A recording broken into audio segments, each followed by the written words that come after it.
Здравствуйте, друзья! Откуда появляются лунатики?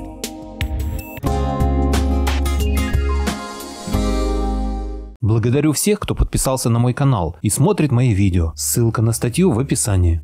Здоровые люди, переживая во сне момент какого-либо сновидения, остаются при этом неподвижными или, по крайней мере, не покидают постель. Лунатик же, продолжая спать, оставляет постель и отправляется на прогулку или автоматически выполняет работу, которая ему снится. Сделав свое дело, он возвращается в постель и спокойно спит до утра, а проснувшись, ничего не помнит о своих ночных похождениях.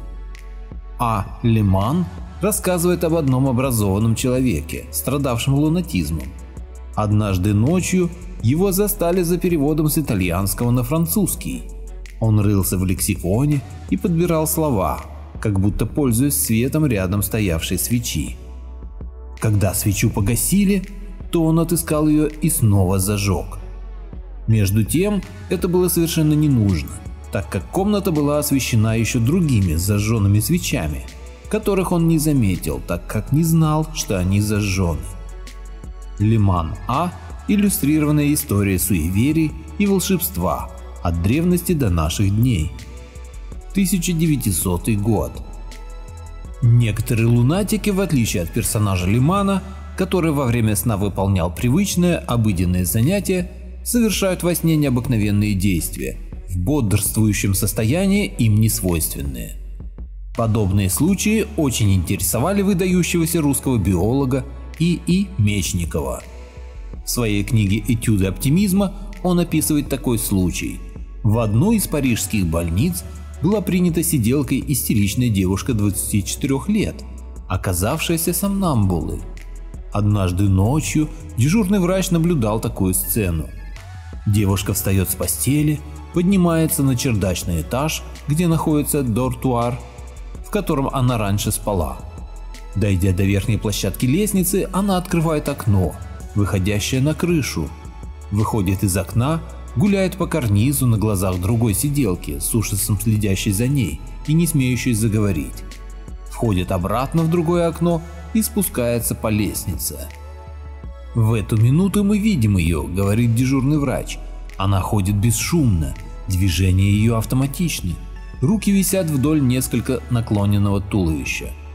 Голову она держит прямо и неподвижно, волосы ее распущены, глаза широко открыты.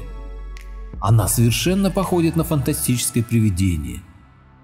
Мечников полагает, случаи такого рода показывают, что во время естественного сомнамбулизма человек приобретает свойства, которых не имел в нормальном состоянии, и что он становится сильным, ловким, хорошим гимнастом, совершенно подобным своим человекообразным предкам. Человек унаследовал от своих предков множество мозговых механизмов, деятельность которых была подавлена позднее развившимися тормозами. У лунатика эти древние мозговые механизмы более или менее растормаживаются вследствие торможения позднее приобретенных, свойственных только человеку отделов коры. Поэтому, заключает Мечников, можно допустить, что гимнастические подвиги и поразительная сила сомнамбулов является возвратом к животному состоянию, то есть к инстинктивным проявлениям лазающих животных, каковыми были ближайшие предки человека.